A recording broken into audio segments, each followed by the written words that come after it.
موت سے کسی کو چھٹکارا نہیں، جو بھی اس دنیا میں آیا ہے جانے ہی کے لیے آیا ہے۔ اس دنیا میں آنے کی ترتیب تو ہے مگر جانے کی ترتیب نہیں۔ موت ہر انسان کو آنی ہے، چاہے وہ بچہ ہو یا بڑا ہو، جوان ہو یا بوڑھا ہو، امیر ہو یا غریب ہو، جھونپڑی میں رہنے والا ہو یا محل میں رہنے والا ہو، سب کو اپنی کچی قبر میں تنہا سونا ہے۔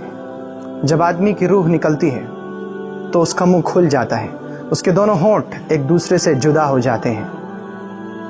انسان کی روح اس کے پیر سے نکلتی ہوئی اوپر کی طرف آتی ہے۔ جب آدمی کی روح دل اور پھیپھڑے تک پہنچتی ہے تو یہ وقت ہوتا ہے جب آدمی کی سانس الٹی چلنے لگتی ہے اور سانس باہر کی طرف آنے لگتی ہے۔ یہ وہ وقت ہوتا ہے جب چند سیکنڈ کے اندر انسان پہلی بار اس دنیا میں فرشتوں کو اور شیطانوں کو دیکھتا ہے۔ ایک طرف شیطان اس کے کان میں مشورے دیتا ہے اور دوسری طرف اس کی زبان سے اس کے عمل کے مطابق کچھ الفاظ نکلنے لگتے ہیں۔ اگر انسان نیک ہو تو اس کا دماغ اس کی زبان کو لا الہ الا اللہ محمد الرسول اللہ پڑھنے کی تلقین کرتا ہے، اور اگر انسان بدمعاش، بدطینت، بدمزاج ہوتا ہے تو اس کا دماغ عجیب کنفیوژن اور ہیبت کا شکار ہو جاتا ہے۔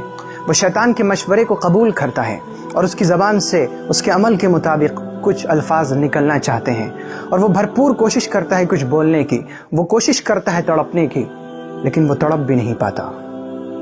اور یہ سب کچھ اتنی تیزی سے ہوتا ہے کہ انسان کو اور انسان کے دماغ کو اس دنیا کی کوئی بات سوچنے کا بھی موقع نہیں مل پاتا۔ انسان کی روح نکلتے ہوئے اس کے ذہن میں زبردست تکلیف ہوتی ہے، لیکن وہ تڑپ بھی نہیں پاتا، اور اس کے بعد اس کے پورے جسم کی روح اس کے حلق میں جمع ہو جاتی ہے، اور یہ وہ بات ہے جس کو قرآن کریم میں بیان کیا گیا۔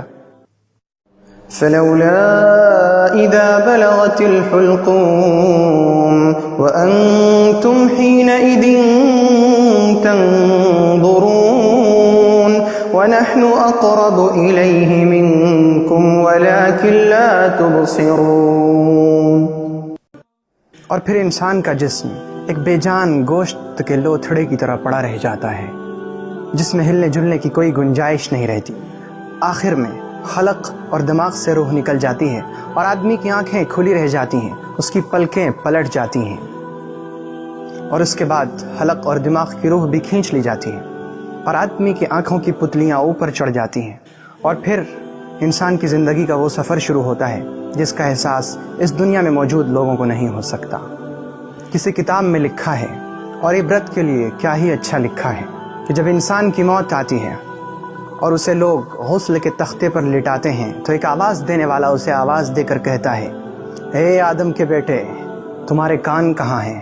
آج کس چیز نے انہیں بہرا کر دیا ہے؟ آج تمہاری آنکھیں کہاں ہیں؟ کس چیز نے انہیں اندھا کر دیا ہے؟ آج تمہاری صاف ستھری زبان کہاں ہے؟ کس چیز نے انہیں گونگا کر دیا ہے؟ تمہاری بہترین اور عمدہ خوشبو کہاں ہے؟ کس چیز نے انہیں بدل دیا ہے؟ تمہاری دولت کہاں ہے؟ کس چیز نے تمہیں دوسروں کا محتاج بنا دیا ہے؟ پھر جب اس کی لاش قبر میں رکھی جاتی ہے تو ایک پکارنے والا اسے پکار کر کہتا ہے، اے آدم کے بیٹے، تم نے دنیا کی دولت جمع کی تھی یا دنیا نے تمہیں اپنے چنگل میں پھنسا رکھا تھا؟ اے ابن آدم، تم نے موت کی تیاری کی تھی یا موت نے تمہیں اچانک آ پکڑا؟ اے آدم کے بیٹے، میں نے تمہیں مٹی سے پیدا کیا تھا، اور آج پھر دوبارہ میں نے تمہیں مٹی میں واپس کر دیا ہے، اور جب میں نے تمہیں مٹی سے پیدا کیا تھا اس وقت تمہارے کاندھے خالی تھے، لیکن آج جب تم دوبارہ اس مٹی میں واپس آ رہے ہو تو تمہارے کاندھے پر تمہارے گناہوں کا بوجھ لدا ہوا ہے۔ اور جب مردے کی پہلی رات ہوتی ہے، ایک تاریک اور اندھیری رات، قبر کی پہلی رات، تو ایک پکارنے والا پکار کر کہتا ہے، اے آدم کے بیٹے، آج تم ایک ایسی رات گزارنے والے ہو جس کی صبح میں کوئی مؤذن اذان نہیں دے گا، جس کی صبح میں تمہیں کسی نیک عمل کی طرف نہیں بلایا جائے گا، کیونکہ نیک عمل کرنے کا وقت گزر چکا ہے۔ اور اس کے بعد ایک دوسری آواز آتی ہے، اے آدم کے بیٹے، آج تمہیں سب چھوڑ کر جا چکے ہیں، تمہیں سب اس مٹی میں چھپا کر اور دفنا کر جا چکے ہیں، اور اگر وہ لوگ یہاں تمہارے ساتھ رہتے بھی تو تمہیں کوئی فائدہ نہیں پہنچا سکتے۔ تو نے مال جمع کیا لیکن غیروں کے لیے، تو نے دولت جمع کی لیکن اسے آج دوسرے استعمال کر رہے ہیں۔ آج اگر تیرا عمل اچھا اور نیک ہوگا تو تیرے لیے جنت کے دروازے کھول دیے جائیں گے، اور اگر تیرا عمل برا ہوگا تو پھر یہ دہکتے ہوئے انگارے تمہارے لیے ہیں۔